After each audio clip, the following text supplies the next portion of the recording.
Hi నమస్తే, నేను మీ జర్నలిస్ట్ రెహమాన్ని.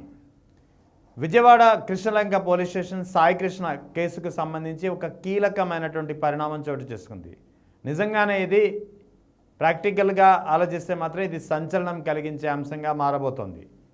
రాష్ట్రంలోని పోలీసులకు ఒక షాక్గా మారనుంది. కూటమి ప్రభుత్వానికి ఒక చెక్ పెట్టే అంశంగా మారనుంది. తిరుపతి వైఎస్ఆర్ కాంగ్రెస్ పార్టీ ఎంపీ గురుమూర్తి ప్రైవేట్ పిటిషన్ దాఖలు చేశారు ఏకంగా పోలీసు ఉన్నతాధికారులపై. అది కూడా విజయవాడ ఫస్ట్ క్లాస్ రెండవ అదనపు జ్యుడిషియల్ ఫస్ట్ క్లాస్ మేజిస్ట్రేట్ కోర్టులో ఈ పిటిషన్ దాఖలు చేశారు తిరుపతి ఎంపీ గురుమూర్తి. సాయికృష్ణ కేసుకు సంబంధించి సాయికృష్ణ కేసులో వాస్తవానికి సిట్ ఏదైతే దర్యాప్తు చేస్తుందో సాయికృష్ణ లాకప్ డెత్ వ్యవహారాన్ని, ఇందులో ఒక సిఐ నాగరాజుని అరెస్ట్ చేసింది, సస్పెండ్ చేసి అరెస్ట్ చేసింది. ఆ తర్వాత మరికొంతమంది పోలీస్ కానిస్టేబుల్ను అరెస్ట్ చేసింది. అక్కడితో ఈ అంశాన్ని పరిమితం చేసింది.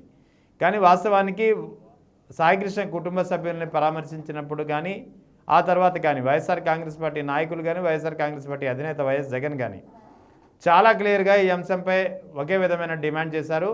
ఈ కేసును సిబిఐ దర్యాప్తుకు అప్పగించాలని, రెండవది డీజీపీతో సహా అందరినీ ఇందులో బాధ్యుల్ని చేయాలని. ఇప్పుడు తిరుపతి ఎంపీ గురుమూర్తి వేసినటువంటి ప్రైవేట్ పిటిషన్ ఈ అంశానికి సంబంధించిందే. సాయికృష్ణ లాకప్ డెత్ కేసులో A1గా డీజీపీ హరీష్ కుమార్ గుప్తా, A2గా రాజశేఖర్ బాబు విజయవాడ పోలీస్ కమిషనర్, A3గా మానస ఏసీపీ విజయవాడ ఏసీపీ.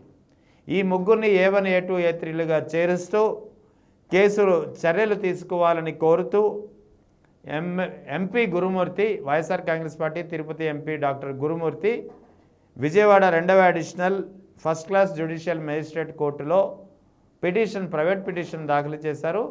దీనిపై వాదనలు వినిపించేది పొన్నవోలు సుధాకర్ రెడ్డి. సో పొన్నవోలు సుధాకర్ రెడ్డి ఈ అంశాన్ని టేకప్ తీసుకుని గురుమూర్తి తరపున కీలక అంశాలను ప్రస్తావించారు. ముఖ్యంగా సాయికృష్ణను అదుపులో తీసుకున్నప్పటి నుంచి ప్రతి అంశంలో పోలీసు ఉన్నతాధికారులకు సంబంధిత సమాచారం ఉంది అనేది ఈ ప్రైవేట్ పిటిషన్లో పిటిషనర్ పేర్కొన్నటువంటి అంశమని పొన్నవోలు సుధాకర్ రెడ్డి వాదించారు. ఇక విజయవాడ కమిషనరేట్ పరిధిలో ఉన్నటువంటి టాస్క్ ఫోర్స్ బృందమే మే 6వ తేదీన మార్కాపురంలో సాయికృష్ణను తీసుకువెళ్లారనేది రిమాండ్ రిపోర్ట్లో చాలా క్లియర్గా ఉంది. ఇక్కడ టాస్క్ ఫోర్స్ పనిచేసేది నేరుగా పోలీస్ కమిషనరేట్ అండర్లోనే పనిచేస్తుంది. సో అలాంటప్పుడు టాస్క్ ఫోర్స్ తీసుకువెళ్లారని చెప్పి రిమాండ్ రిపోర్ట్లో క్లియర్గా ఉన్నప్పుడు దీనికి సంబంధించినటువంటి సమాచారం కమిషనర్కు తెలియకుండా ఉండదు అనేది ఈ ప్రైవేట్ పిటిషన్లో పేర్కొన్నటువంటి అంశం. ఇక ఈ కేసులో కృష్ణలంక సస్పెండ్ అయినటువంటి కృష్ణలంక సిఐ నాగరాజు కానీ ఇతర కానిస్టేబుల్ ఎవరైతే ఉన్నారో వీళ్ళంతా ఇప్పటికే అరెస్ట్ అయ్యారు. అయితే DGP, Vijayawada commissioner of police, ACP Manasa ఈ ముగ్గురిని కూడా బాధ్యులు చేసి వెంటనే అరెస్టు చేయాలనేది ఇప్పటికే వైఎస్ఆర్ కాంగ్రెస్ పార్టీ నుంచి కానీ వైఎస్ఆర్ కాంగ్రెస్ పార్టీ అధినేత వైఎస్ జగన్ నుంచి కానీ వివిధ సందర్భాల్లో వచ్చినటువంటి డిమాండ్.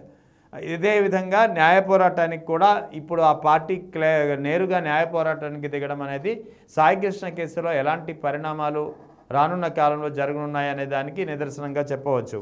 ఏపీలో ఇప్పటికే శాంతి భద్రతలు పూర్తిగా లోపించాయని, సాయికృష్ణ లాకప్ డెత్ అలాగే ఇతరత్ర అంశాలను దేశం దృష్టికి తీసుకొచ్చేందుకు లోక్సభలో కూడా గురుమూర్తి ఏం చేశారు, ఇక్కడ తిరుపతి ఎంపీ గురుమూర్తి ఓవైపు విజయవాడ రెండవ అదనపు ఫస్ట్ క్లాస్ జ్యుడిషియల్ మేజిస్ట్రేట్ కోర్టులో ఒక ప్రైవేట్ పిటిషన్ దాఖలు చేశారు.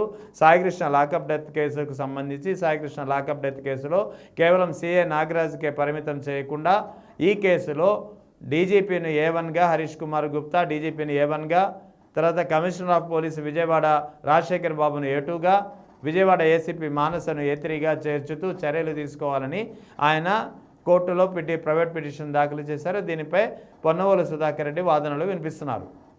రెండవది, ఆ రాష్ట్రంలో ఏపీలో శాంతి భద్రతలు ఎంత దారుణంగా ఉన్నాయి, సాయికృష్ణ లాకప్ డెత్ కావచ్చు, ఇటీవల వెలుగు చూసినటువంటి ఇతర జిల్లాల్లో వెలుగు చూస్తున్నటువంటి లాకప్ డెత్ వ్యవహారాలు కావచ్చు, మానవ హక్కుల ఉల్లంఘన అంశాలు కావచ్చు, ఇలాంటి అన్ని అంశాలను దేశం దృష్టికి మొత్తం జాతీయంగా మొత్తం అందరి దృష్టిని దీనిపై మరల్చేందుకు అందరి దృష్టిలో ఈ అంశాలని రాష్ట్రంలో శాంతి భద్రతల పరిస్థితి, రాష్ట్రంలో పోలీసుల పనితీరు, రాష్ట్రంలో రెడ్ బుక్ రాజ్యాంగం అమలు జరుగుతున్నటువంటి తీరుని దేశం దృష్టికి తీసుకొచ్చేందుకు ఎంపీ గురుమూర్తి లోక్సభలో వాయిదా తీర్మానం కూడా ప్రవేశపెట్టారు.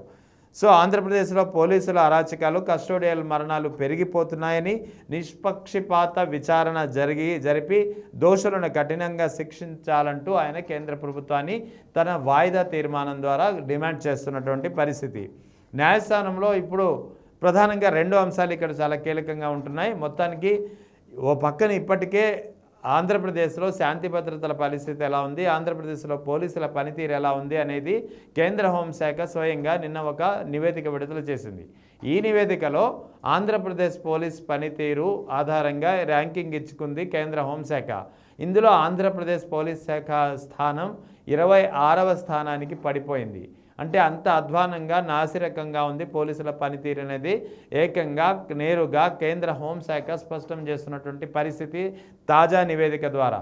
ఇక ఎంపీ గురుమూర్తి 2 విషయాల్లో చాలా క్లియర్గా ఉన్నారాయన.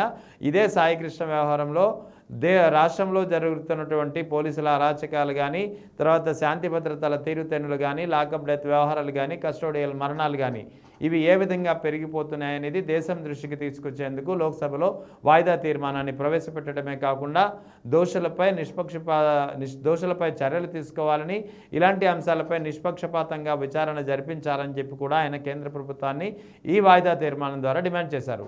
ఇక రెండవది Vijayawada 2nd additional first class judicial magistrate కోర్టులో ఒక పిటిషన్ కూడా ప్రైవేట్ పిటిషన్ దాఖలు చేశారు. అది కూడా ఏకంగా పోలీస్ ఉన్నతాధికారులను టార్గెట్ చేస్తుంది.